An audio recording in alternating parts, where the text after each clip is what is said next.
አማራ ክልል በመካነ ሰላም የተፈጠረው ግፍና አሁንም በዛው ላይ መሆኑን ስንሰማ ሁሌ ራሴን የምጠይቀው አንድ ጥያቄ ነው። አማራ ክልል ውስጥ ሃይማኖት የማንነት መገለጫ ዋነኛ ሆኖ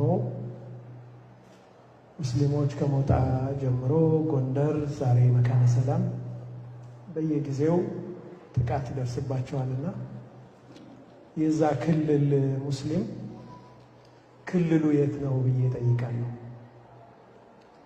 አማራ ክልል ውስጥ በሃይማኖቱ ጥቃት የሚደርስበት ከሆነ ሌሎች ክልሎች ደግሞ ማንነት ዲፋይን የሚደረገው በብሔር ከሆነ እኛ ሙስሊሞች የምንሞተው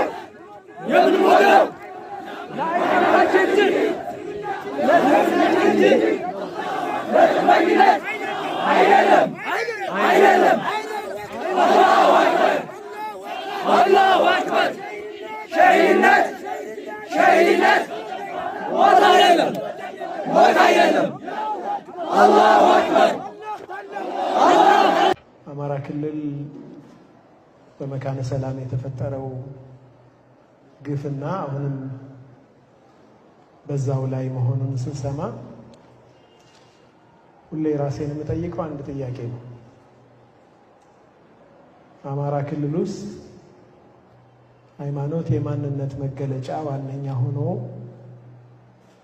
ሙስሊሞች ከሞጣ ጀምሮ ጎንደር፣ ዛሬ መካነ ሰላም በየጊዜው ጥቃት ይደርስባቸዋልና የዛ ክልል ሙስሊም ክልሉ የት ነው ብዬ ጠይቃለሁ።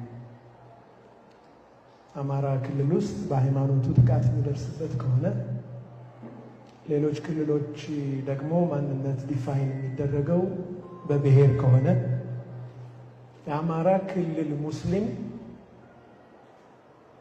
ቦታ አልባ፣ ሀገር አልባ፣ አየር ላይ የተንጠለጠለ ለሱ ሊቆምለት የሚገባ የሌለው ሆኖ እናገኘዋለን። ይህ በጣም ያሳዝነኛል።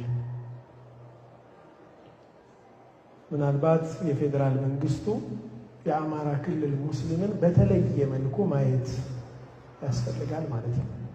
ልዩ ፕሮቴክሽን፣ ልዩ የሆነ ጥበቃ የሚያስፈልገው ማህበረሰብ ነው።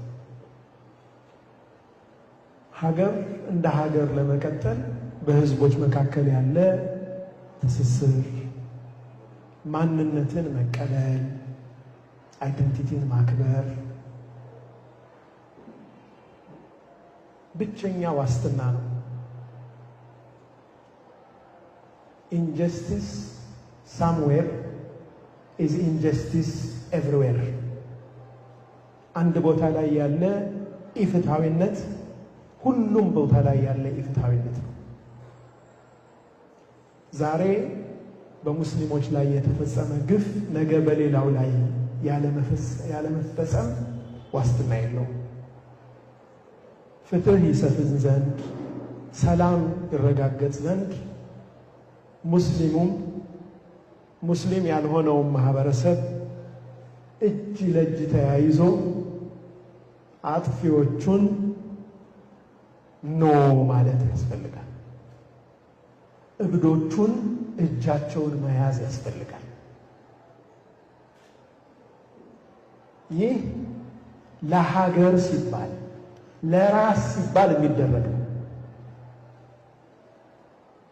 ነቢዩ ዓለይሂ ሰላቱ ወሰላም በአንድ ወቅት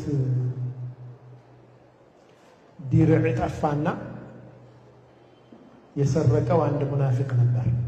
መዲና ላይ የጦር ልብስ ተሰረቀ።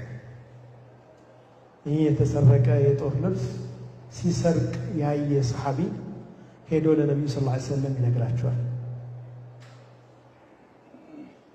ነቢዩ ዓለይሂ ሰላቱ ወሰላም ይህ ክስ መድረሱ ሲታወቅ ያ የሰረቀ ሰው የእሱን ጎሳዎች ሰብስቦ የእኛ ጎሳ በስርቆት ሊወነጀል ስለሆነ ኑና መስክሩልኝ፣ ከጎረቤቴ ያለ አንድ አይሁድ ጋር በጓሮ ይህንን የጦር ልብስ ወርውር ያለው እሱ ነው የሰረቀ ብላችሁ ሂዳችሁ ነብዩ ሰለላሁ ዐለይሂ ወሰለም ጋር መስክሩልኝ ያላቸው 4 ሰዎችን ጠርቶ 3ቱ ተስማሙ። 4ኛው ሄጄ አልመሰክርም፣ ግን ለነብዩ ሰለላሁ ዐለይሂ ወሰለም ሄጄ ይህንን ክስተት አልናገርባችሁም ማለት።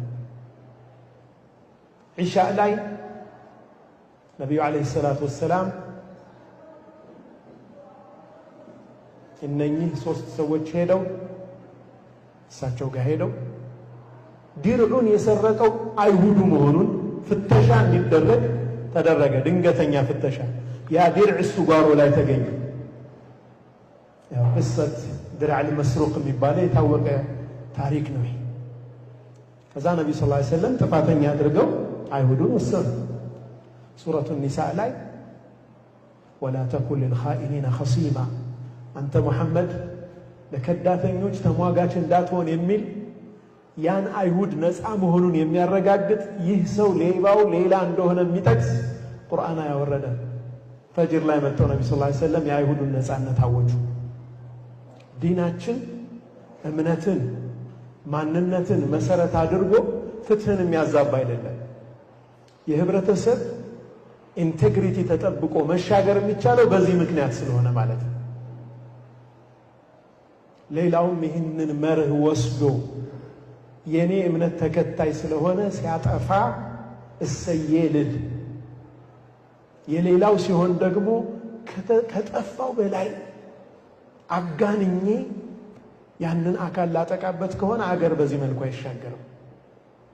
አሁንም እብዶቹን ተባብሮ ማስቆም ከመንግስትም ከማህበረሰቡ የሚጠበቅ ነው። እኔ ያደግኩበት ማህበረሰብ ላይ በእኔ እድሜ የዚህ አይነት ጥላቻ ይቻላል። የተከባብሮ የሚኖር ማህበረሰብ ነው። ሐቂቃ አብሮ ቡና የሚጠጣጣ ማህበረሰብ ነው።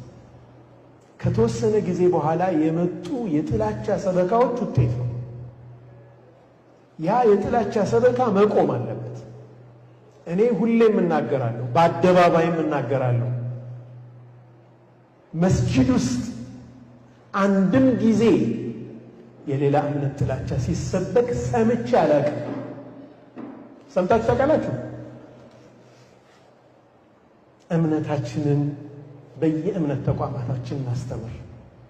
ስለ ሌሎች ያለን እይታ ስለ መኗኗር እናስተምር። ያኔ ችግሩን ከምንጩ ማድረግ እንችላለን። አላሁ ስብሓነሁ ወተዓላ የመጣን በላ አላህ ያበርድልን። ወደ አኺራ የሄዱ መሻይኾቻችን ወንድሞቻችንን የሸሂዶችን ደረጃ አላህ ይስጣቸው። ቤተሰቦቻቸውን አላህ መጽናናት ይስጣቸው። ይህንን የመጣ በላ አላህ ያንሳልን እላለሁ። እኛ ሙስሊሞች የምንሞተው ለሃይማኖታችን እንጂ ለጥመኝነት አይደለም። አላሁ አክበር። ሸሂድነት ሞት አይደለም። አላሁ አክበር። አላህ ታላቅ ነው። ላ ኢላሃ ኢለላህ ሙሐመድ ረሱሉላህ። ሸሂድነት ሞት አይደለም። እኛ የምንሞተው ለሃይማኖታችን እንጂ ለስልጣናችን እንጂ ለፖለቲከኝነት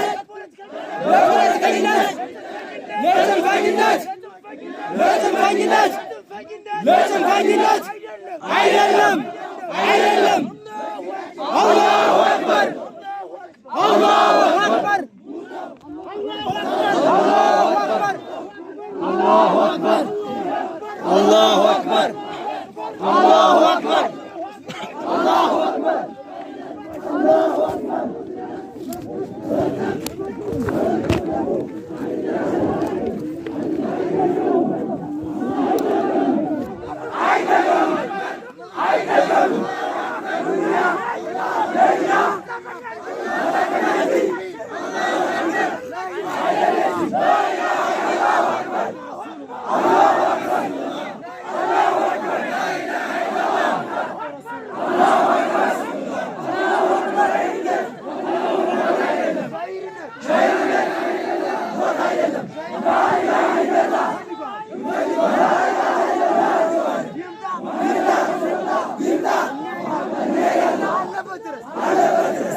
አላሁ አክበር